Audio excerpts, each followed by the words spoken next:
அனைவருக்கும் வணக்கம்.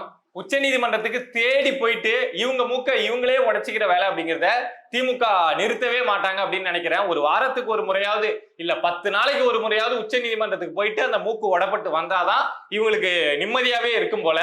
எதுலப்பா இந்த கரூர் கூட்ட நெரிசல் சம்பந்தமா உச்ச நீதிமன்றம் போயிட்டு அங்க தமிழ்நாடு அரசு அசிங்கப்பட்டு நின்னாங்களே அதை சொல்றேன் அப்படின்னா அது கிடையாதுங்க. அது வேற கேட்டகரி. பட் அந்த பரபரப்புல நம்ம இந்த வழக்கை மறந்துட்டோம். திமுகவுக்கு இந்த மூக்கு உடப்படுறது புதுசு கிடையாதுன்னு சொல்றேன். அப்புறம் இதுல என்ன புதுசா பண்ணிருக்காங்க அப்படின்னு கேட்டீங்கன்னா, இதுல ஒரு புதுவிதமான அப்ரோச் அப்படிங்கறத உச்ச நீதிமன்றத்துல வச்சிருக்காங்க.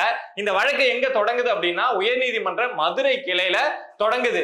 மதுரை கிளை ஒரு ஸ்பெஷல் இன்வெஸ்டிகேஷன் டீம் ஃபார்ம் பண்றாங்க.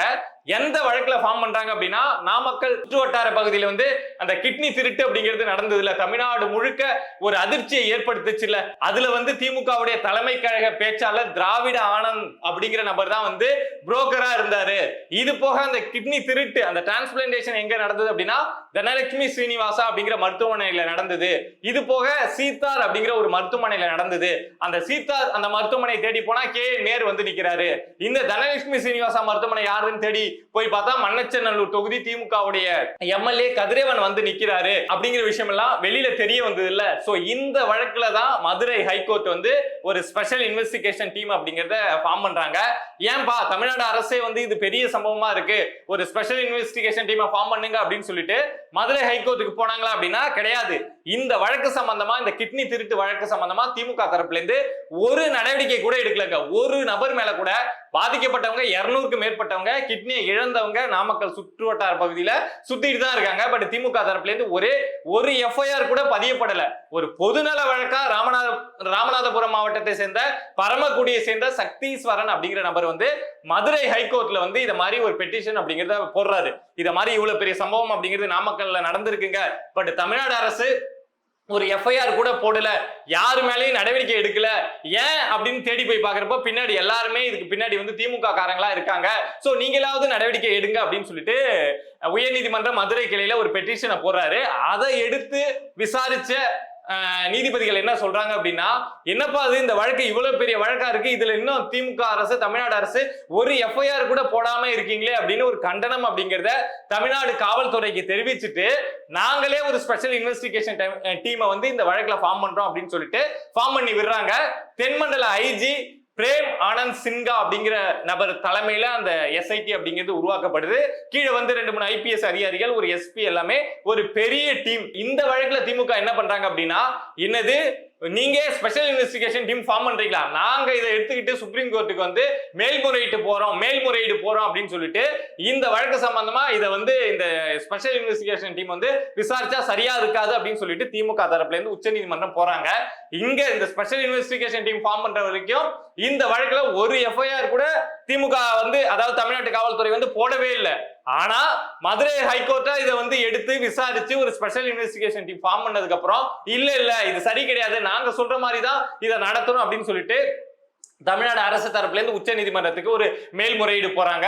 போறப்ப என்ன சொல்றாங்க அப்படின்னா, வழக்கமா இது மாதிரி போறாங்க அப்படின்னா இந்த ஸ்பெஷல் இன்வெஸ்டிகேஷன் டீம் வேணாம், எங்க காவல்துறையை இது விசாரிச்சுக்கோம், நாங்களே நேர்மையானவங்க, நாங்களே சுத்தமானவங்க, நாங்களே விசாரிச்சுப்போம் அப்படின்னு சொல்லிட்டு திமுக போறது அப்படிங்கிறது வழக்கமானது. பட் அத மாதிரி ஆல்ரெடி நிறைய முறை போய் அந்த மூக்கிலே அடி வாங்கி உடப்பட்டு வந்ததுனால இந்த முறை கொஞ்சம் மாத்தி உருட்டும் அப்படின்னு சொல்லிட்டு எதை மாதிரி உருட்டி இருக்காங்க அப்படின்னா, இந்த ஸ்பெஷல் இன்வெஸ்டிகேஷன் டீம் ஃபார்ம் பண்ணிருக்காங்கல்ல, அதை நாங்க தமிழ்நாட்டு தரப்புல இருந்து தப்புலாம் சொல்லுங்க. ஆனா என்ன அப்படின்னா, நாங்க சொல்லக்கூடிய அதிகாரிகளை வச்சு அந்த டீமை ஃபார்ம் பண்ண சொல்லுங்க. நீதிமன்றமே ஒரு 5-6 பேரை சொல்லி அவங்க தலைமையில இந்த எஸ்ஐடியை ஃபார்ம் பண்ணிருக்காங்க. பட் எங்களுக்கு அதுல சாட்டிஸ்ஃபை கிடையாது, நாங்க சொல்லக்கூடிய அதிகாரிகளை வச்சு ஃபார்ம் பண்ணுங்க அப்படின்னு சொல்லிட்டு திமுக தரப்புல இருந்து உச்ச நீதிமன்றத்துல போய் கேட்டிருக்காங்க. எவ்வளவு சிரிப்பா இருக்குல்ல. இவங்க சொல்லக்கூடிய நபர்கள்னா ஆகாஷ் பாஸ்கரன், ரத்தீஷ், இந்த விக்ரம் ஜூஜோ, இத மாதிரி நபர்களை சொல்லுவாங்க அப்படின்னு நினைக்கிறேன். இவங்களை வச்சு ஒரு எஸ்ஐடி ஃபார்ம் பண்ணி இந்த வழக்கை விசாரிக்கணுமோ என்னமோ தெரியல. இல்ல மண்ணச்சநல்லூர் தொகுதி எம்எல்ஏ கதிரவன் இருக்காருல்ல, அவரு தலைமையில ஒரு எஸ்ஐடி ஃபார்ம் பண்ணணும்னு இந்த திமுக அரசு கேக்குதா என்னன்னு தெரியல. இப்படி ஒரு கேவலமான அப்ரோச் அப்படிங்கிறது உச்ச நீதிமன்றத்துல வச்சிருக்காங்க. அதுக்கு என்ன காரணம் சொல்லியிருக்காங்க அப்படின்னா, இப்ப வந்து உயர்நீதிமன்றம் வந்து ஒரு எஸ்ஐடி ஃபார்ம் பண்ணிருக்காங்கல்ல, அதுல இருக்கக்கூடிய அதிகாரிகள் எல்லாம் தூரமா இருக்காங்க. இந்த சம்பவம் நடந்த நாமக்கல் இது சுத்து வட்டார பகுதியில இருந்து தூரமா இருக்காங்க. அவங்களுக்கு விசாரணை நடத்துறது அப்படிங்கிறது ரொம்ப கஷ்டமா இருக்கு அப்படிங்கிற அக்கறையில தான் நாங்க வந்து கேட்கிறோம் அப்படின்னு சொல்லிட்டு மேல்முறையீட்டு மனு அப்படிங்கறத அங்க வச்சிருந்தாங்க. அதே மாதிரி இந்த மதுரை உயர்நீதிமன்ற கிளை வந்து கண்ணா பின்னாடி திட்டிருந்தாங்க. இவ்வளவு நாள் இந்த வழக்கு நடக்குது, தமிழ்நாட்டு காவல்துறை என்ன பண்ணுது, ஒரு எஃப்ஐஆர் கூட போடலையா அப்படின்னு சொல்லி திட்டி இருந்தாங்க. சோ அதையும் நீக்கணும், காவல்துறையை வந்து உயர்நீதிமன்றம் இப்படி அசிங்கமா திட்டி இருக்கு, அதையும் நீக்கணும் அப்படின்னு சொல்லிட்டு உச்சநீதிமன்றத்துல மேல்முறையீடு பண்ணியிருந்தாங்க. பட் உச்சநீதிமன்றம் என்ன பண்ணிருக்கு அப்படின்னா, இந்த ஸ்பெஷல் இன்வெஸ்டிகேஷன் டீம் உயர்நீதிமன்றம் ஃபார்ம் பண்ணாங்கல்ல, அதுல நாங்க எந்த டிஸ்டர்பும் பண்ண முடியாது, சரியாதான் உயர்நீதிமன்றம் நடந்திருக்கு, நீங்க பேசாம போங்க அப்படின்னு சொல்லிட்டாங்க. அப்புறம் ஒரு மரியாதைக்கு ஒரு அரசு, ஒரு மாநில அரசு அந்த காவல்துறையவே ஒரு நீதிமன்றம் தப்பா திட்டி இருக்கு அப்படிங்கிறப்போ அங்க வந்து நிக்கிறாங்கல்ல. சோ அதுக்காக சரி, அதுல அந்த திட்டின அந்த வார்த்தைகள், அந்த வாக்கியம் இருக்குல்ல, அதெல்லாம் வந்து நாங்க தூக்கிடுறோம். பட் இந்த வழக்கை இந்த ஸ்பெஷல் இன்வெஸ்டிகேஷன் டீம் தான் ஃபார்ம் பண்ணும் அப்படின்னு சொல்லிட்டு திமுக மூக்க உடைச்சு உச்சநீதிமன்றம் திரும்ப அனுப்பிச்சிட்டாங்க. இதுல நமக்கு வரக்கூடிய கேள்வி என்ன அப்படின்னா, ஏன் இவங்க பதறணும், இவங்க என்னத்துக்கு, இவங்க மேலதான் தப்பே இல்லை அப்படின்னு சொல்றாங்க. மண்ணச்சநல்லூர் தொகுதி கதிரவனே வந்து சொல்றாரு, நான் கிட்னி திருக்கலாம் பண்ணல, என் காரே 14 கோடி, நான் 14 கோடிக்கு கிட்னி திருடணும் அப்படின்னா எத்தனை பேருக்கிட்ட திருடணும் தெரியுமா, இந்த ஊர்ல ஒரு நபர்கிட்ட கூட கிட்னியே இருக்காது அப்படின்னு பேசுறாரு. அவர் மேல தப்பு இல்லைன்னு தானே வந்து பேசுறாரு. அதே மாதிரி திமுக தரப்பும் காவல்துறையும் வந்து இதுல யாரு மேலேயும் தப்பு இல்ல, அவங்க கிட்னி தானா கீழே விழுந்துருச்சு, அதுக்கு யாரும் எதுவும் பண்ண முடியாது அப்படிங்கிற மாதிரி தானே யாரு மேலேயும் வழக்கு அப்படிங்கறத பதியாம இருந்தீங்க, ஒரு எஃப்ஐஆர் கூட போடாம இருந்தீங்க. இதுல எந்த தவறும் நடக்கல, கிட்னி எப்படி போச்சு அப்படின்னு தெரியல அப்படிங்கிற மாதிரி தானே திமுக அரசு இந்த விஷயத்துல அமைதியா இருந்தது. அப்புறம் என்னத்துக்கு இப்ப பதறீங்க? இந்த கிட்னி திருட்டு விவகாரத்துல கிட்னி திருட்டு மட்டும் நடக்கலங்க, இதை விசாரிக்க போனா இன்னும் பல விஷயங்கள் அப்படிங்கிறது வெளியில தெரிய வரும் அப்படிங்கிறது உண்மைதான். இப்ப நாம வந்து இந்த திராவிட ஆனந்த், இன்னும் ஏதோ மோகன் அப்படின்னு ஒரு நபரை சொல்றாங்க, திமுகவுக்கு தொடர்புடைய நபர், இது போக திமுக எம்எல்ஏ நேரு, இவங்க பேர்லாம் மட்டும்தான் அடிப்படுது. பட் இதை இன்னும் டீப்பா எடுத்து விசாரிக்க போனாங்க அப்படின்னா இன்னும் பல பேர் சிக்க வருவாங்க அப்படிங்கிற செய்தி அங்கங்க கிடைக்குது. அது போக கிட்னி மட்டும் இங்க அந்த திருட்டு அப்படிங்கிறது நடக்கல, அதை தாண்டி சில முறைகேடு அப்படிங்கிறது நடந்திருக்கு அப்படிங்கிற விஷயத்தையும் நம்மளால இந்த கேஸ் சம்பந்தமா படிக்கிறப்போ தெரிஞ்சுக்க முடியுது.